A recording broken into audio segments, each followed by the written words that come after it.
حضرت عمر بن عاص رضی اللہ تعالیٰ عنہ بیان کرتے ہیں کہ مجھ پر 3 حالتیں گزری ہیں۔ سب سے پہلی حالت کون سی ہے؟ یہ میں رسول اکرم صلی اللہ علیہ وسلم سے زیادہ کسی کو برا نہیں جانتا تھا اور مجھے آرزو تھی کہ کسی طرح میں آپ پر قابو پاؤں اور آپ کو قتل کر ڈالوں۔ اللہ کی پناہ، اگر اس حالت میں میں مر جاتا تو یقیناً جہنمی ہوتا۔ دوسری بات یہ ہے، اللہ تعالیٰ نے اسلام کی محبت میرے دل میں پیدا کر دی اور میں رسول اکرم صلی اللہ تعالیٰ علیہ وسلم کی خدمت میں حاضر ہوا اور عرض کیا کہ اپنا ہاتھ بڑھائیے تاکہ میں آپ سے بیعت کر سکوں۔ آپ نے اپنا دایاں ہاتھ بڑھایا، میں نے اس وقت اپنا ہاتھ پیچھے کھینچ لیا۔ رسول اکرم صلی اللہ تعالی علیہ وسلم نے فرمایا،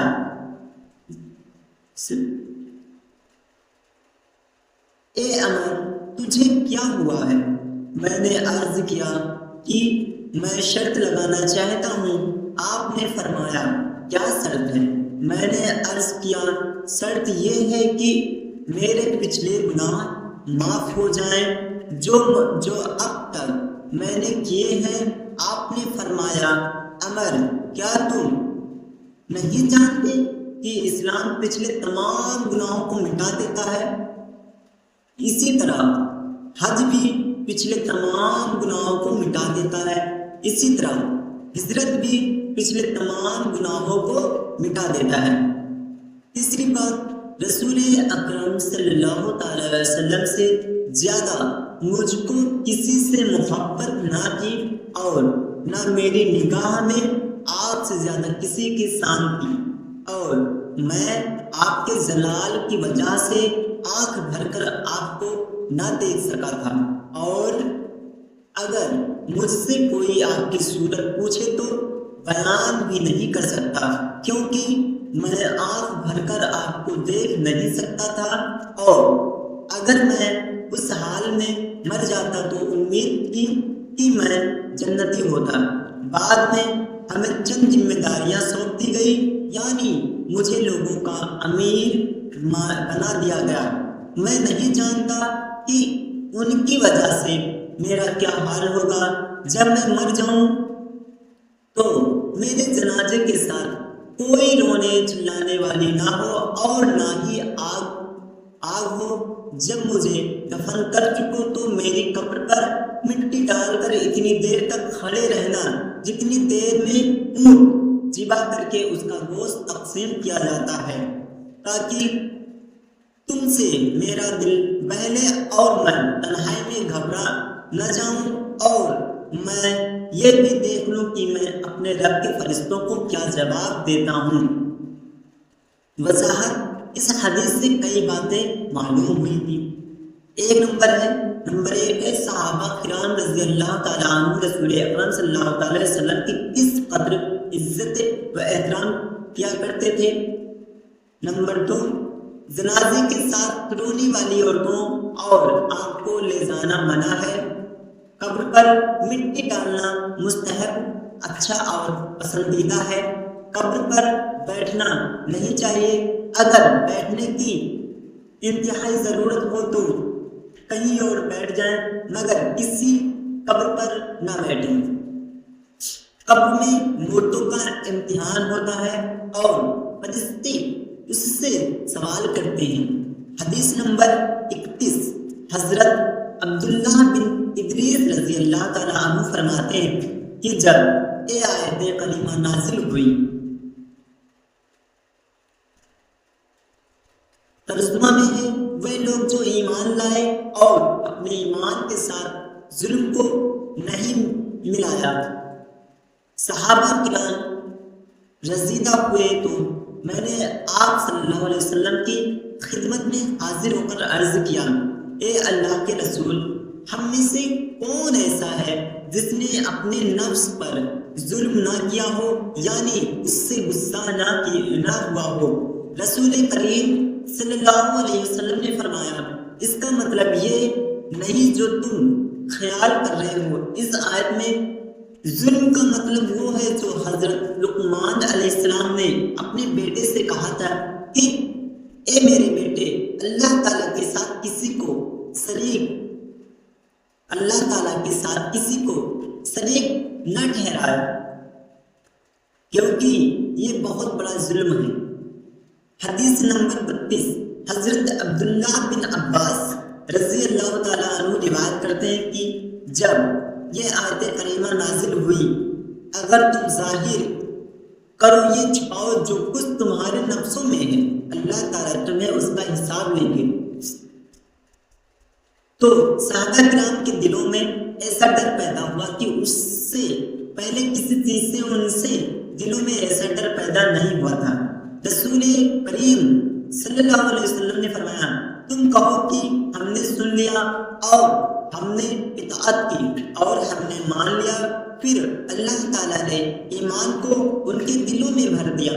پھر اللہ تعالیٰ نے یہ فرمایا، اللہ تعالیٰ کسی کو اس کی طاقت سے زیادہ تکلیف نہیں دیتے، ہر آدمی کو اس کے نیک اعمال پر سزا اور برے اعمال پر سزا ملے گی۔ اے ہمارے رب، اگر ہم بھول جائیں یا غلطی کر جائیں تو ہماری پکڑ نہ فرمانا۔ اے ہمارے رب، ہم پر کوئی ایسا بوجھ دنیا اور آخرت میں نہ ڈالیے جس طرح ہم نے پہلے لوگوں پر بوجھ ڈالا تھا۔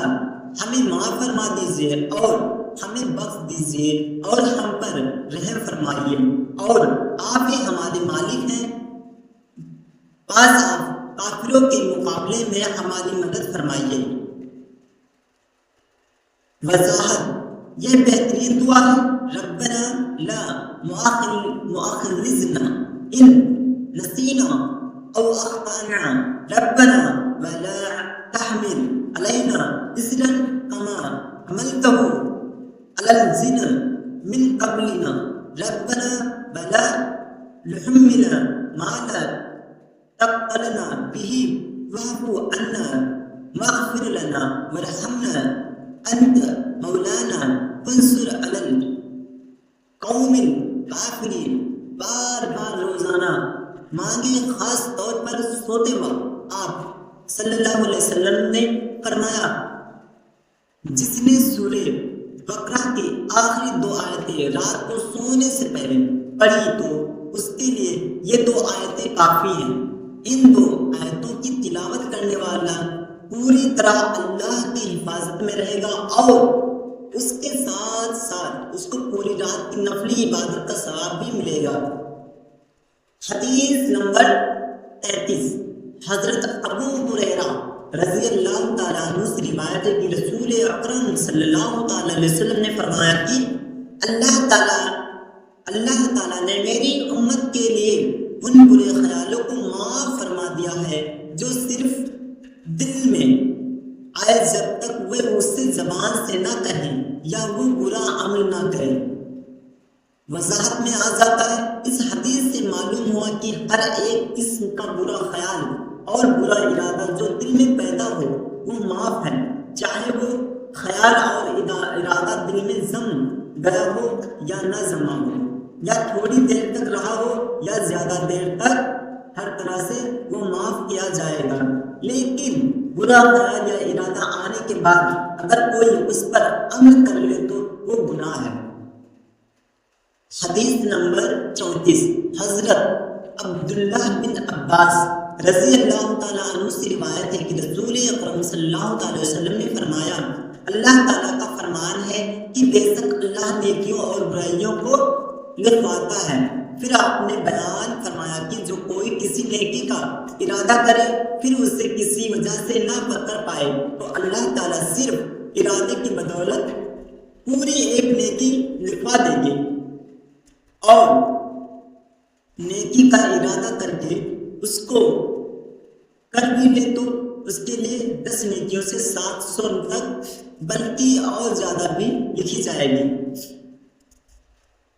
اور جو برائی کا ارادہ تو کرے لیکن اس پر عمل نہ کرے تو اللہ تعالیٰ اس کے لیے بھی ایک پوری نیکی لکھوا دیں گے، اور جو برائی کا ارادہ کرنے کے بعد وہ برائی کرے تو اس کے لیے صرف ایک ہی برائی لکھی جائے گی۔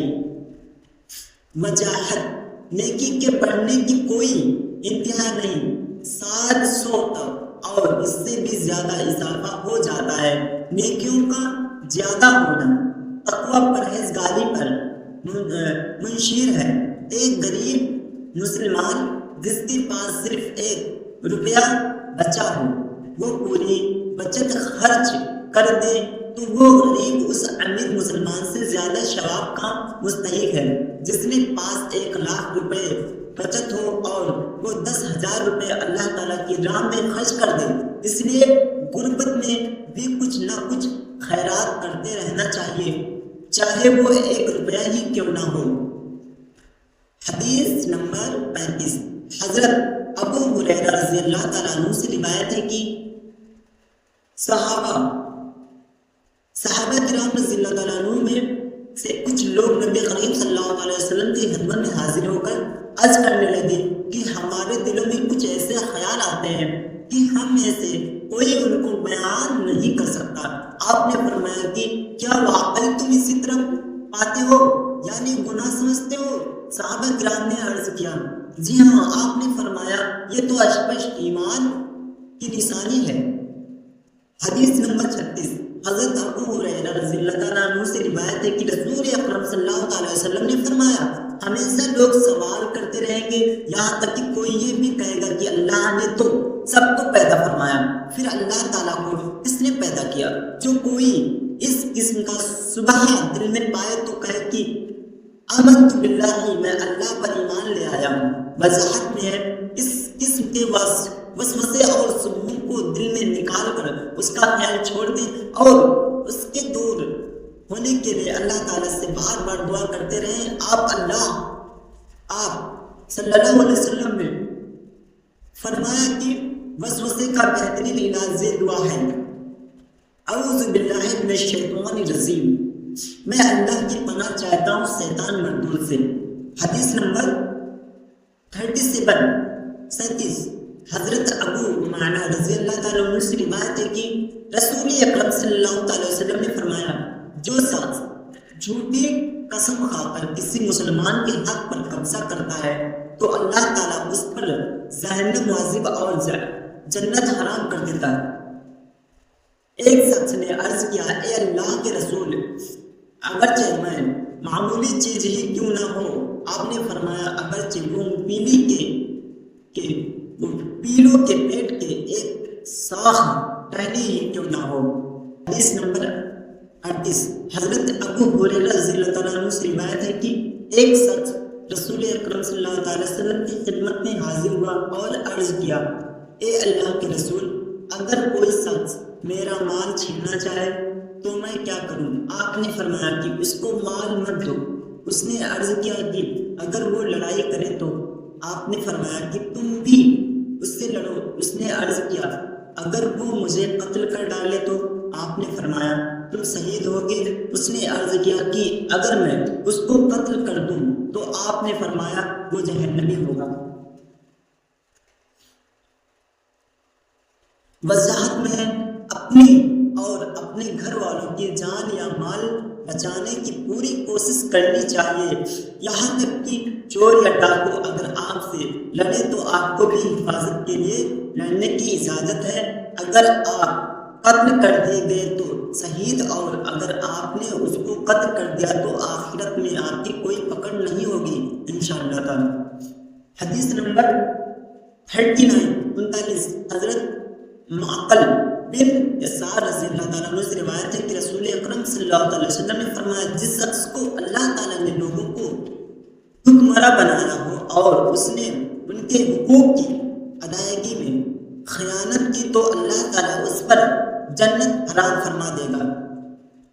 وضاحت میں حکمراں کو اپنی رعایا برسا و ماتحتوں کا اچھی طرح خیال رکھنا چاہیے، اور عدل و انصاف کرنے والے حکمراں کو اللہ تعالیٰ قیامت کے دن اپنے عرش کا سایہ نصیب کریں گے۔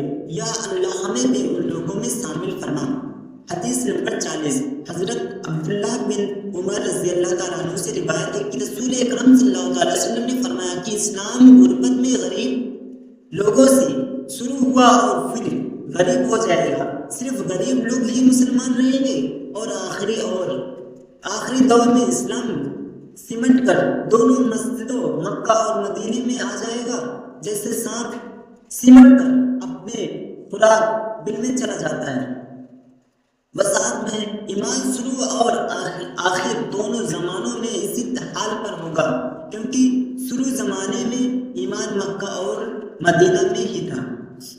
حدیث نمبر 41 حضرت انس رضی اللہ تعالیٰ عنہ سے روایت ہے کہ رسول کریم صلی اللہ علیہ وسلم نے فرمایا قیامت اس وقت تک قائم نہیں ہوگی جب تک کہ زمین میں اللہ کا نام لیا جاتا رہے گا. وجاہت میں ہے جب تک دنیا میں نیک لوگ موجود ہوں گے قیامت نہیں آئے گی. جب تمام لوگ برے ہو جائیں گے تو قیامت قائم ہوگی انشاءاللہ. حدیث نمبر 42 حضرت ابو موسیٰ اشعری رضی اللہ تعالیٰ عنہ سے روایت ہے کہ رسول کریم صلی اللہ علیہ وسلم نے فرمایا 3 آدمیوں کو دوہرا ثواب ملے گا. ایک تو وہ شخص جو اہل کتاب میں سے ہو یعنی یہودی یا عیسائی پہلے اپنے نبی پر ایمان لایا ہو اور پھر میرا زمانہ پایا ہو اور مجھ پر ایمان لایا اور میری پیروی بھی کی ہو اور مجھ کو سچا مانا ہو.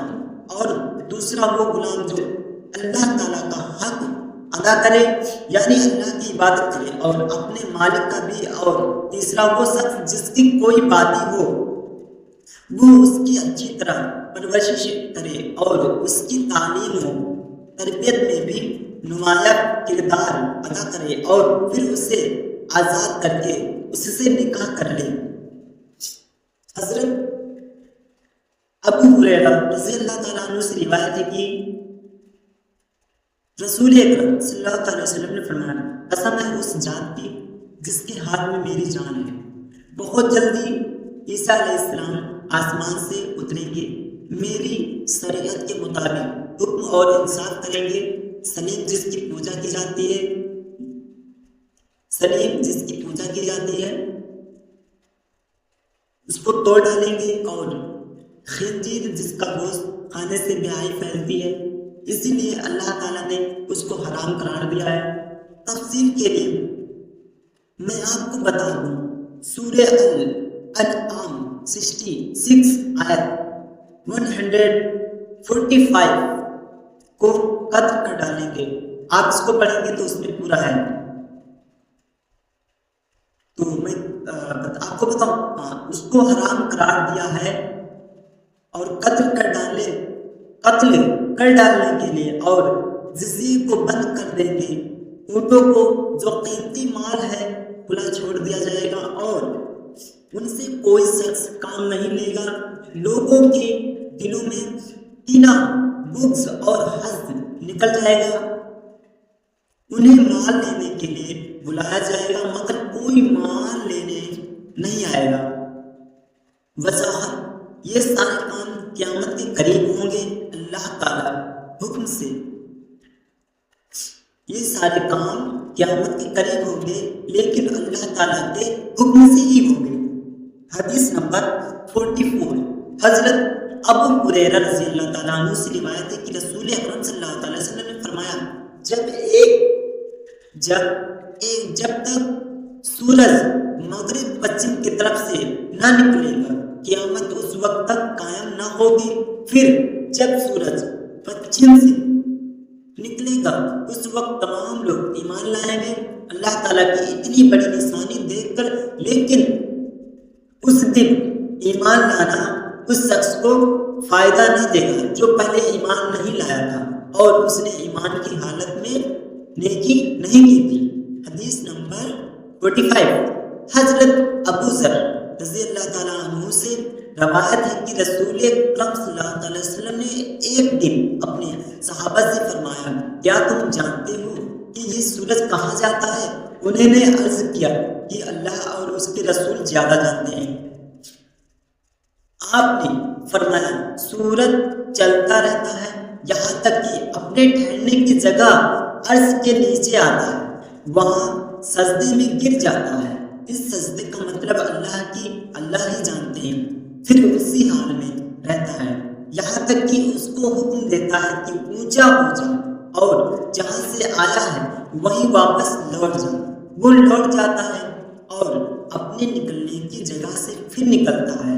ایک بار وہ اسی طرح چلے گا اور لوگوں کو کوئی فرق اس کی چال میں معلوم نہ ہوگا، یہاں تک کہ اپنے ٹھہرنے کی جگہ عرش کے نیچے آئے گا۔ اس وقت اس سے کہا جائے گا اونچا ہو جا اور پچھم کی طرف سے نکل جا۔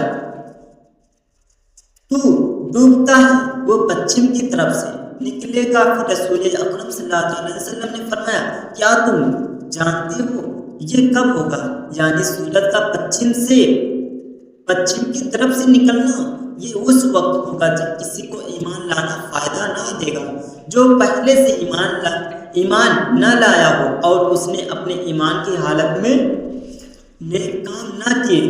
حدیث نمبر 46۔ حضرت جابر بن عبداللہ رضی اللہ تعالیٰ عنہ سے روایت ہے کہ رسول اکرم صلی اللہ علیہ وسلم وحی کے رک جانے کے زمانے میں تذکرہ فرما رہے تھے کہ میں ایک مرتبہ جا رہا تھا کہ میں نے آسمان سے ایک آواز سنی، میں نے سر اٹھا کر دیکھا تو وہی فرشتہ جبریل علیہ السلام جو غار ہیرا میں میرے پاس وہی لے کر آتے تھے، وہ آسمان اور زمین کے درمیان ایک کرسی پر بیٹھے ہوئے تھے۔ میں یہ دیکھ کر گھبرا گیا، مجھ پر گھبراہٹ طاری ہو گئی۔ پھر میں لوٹ کر گھر آیا تو میں نے کہا کپڑا اٹھا دو، مجھے کپڑا اٹھا دو۔ مجھے گھر والوں نے کپڑا اٹھا دیا۔ اس کے بعد اللہ تعالیٰ نے یہ آیت نازل فرمائی، ایک کپڑے میں لپٹنے والے اٹھو اور کافروں کو ڈراؤ اور اپنے رب کی بڑائی بیان کرو اور اپنے کپڑوں کو پاک رکھو اور گندگی سے دور رہو۔ آپ صلی اللہ علیہ وسلم نے فرمایا کہ پھر برابر وہی آنے لگی۔ حدیث نمبر 47۔ حضرت انس بن مالک رضی اللہ تعالیٰ عنہ سے روایت ہے کہ رسول اکرم صلی اللہ علیہ وسلم نے فرمایا، قیامت کے دن میں سب سے پہلے جنت کی شفاعت کروں گا اور سب نبیوں سے زیادہ میرے امتی ہوں گے۔ حدیث نمبر 48۔ حضرت انس بن مالک رضی اللہ تعالیٰ عنہ سے روایت ہے کہ رسول اکرم صلی اللہ علیہ وسلم نے فرمایا، میں قیامت کے دن جنت کے دروازے پر آ کر اسے رواؤں گا۔ جنت کا چوکیدار پوچھے گا، تم کون ہو؟ میں کہوں گا محمد۔ وہ کہے گا، آپ ہی کے لیے مجھے حکم ہوا تھا کہ آپ سے پہلے کسی کے لیے بھی دروازہ نہ کھولا جائے۔ حدیث نمبر 49۔ حضرت عبداللہ بن مسعود رضی اللہ تعالیٰ عنہ سے روایت ہے کہ جب رسول کریم صلی اللہ علیہ وسلم کو معراج کی سیر کرائی گئی تو آپ کو چھٹے آسمان پر سدرۃ المنتہا تک لے جایا گیا۔ زمین سے اوپر چڑھنے والی چیز اعمال شہیدوں کی روحیں اور مخلوق کا علم، اور اوپر سے نیچے آنے والی چیز اللہ کے احکام یہاں آ کر رک جاتی ہیں۔ رسول کریم صلی اللہ علیہ وسلم کو معراج کے دوران 3 چیزیں عطا کی گئی تھی۔ ایک تھی 5 نمازیں، دوسری تھی سورہ البقرہ کی آخری آیتیں، تیسری تھی اور آپ کی امت میں کہ ہر ایک ایسے آدمی کو بخش دیا گیا جو اللہ تعالیٰ کے ساتھ کسی کو شریک نہ کرے اور کبیرہ بڑے گناہ سے بچا رہے۔ حدیث نمبر 50۔ حضرت شعیب رضی اللہ تعالیٰ عنہ سے روایت ہے کہ رسول اکرم صلی اللہ علیہ وسلم نے فرمایا، جب تمام جنت والے جنت میں چلے جائیں گے تو اس وقت اللہ تعالیٰ ان سے فرمائیں گے کہ کیا تم مزید اور زیادہ کچھ چاہتے ہو؟ وہ جنتی عرض کریں گے، اے اللہ، کیا آپ نے ہمارے چہروں کو روشن نہیں کیا؟ کیا آپ نے ہمیں جنت میں داخل نہیں کیا؟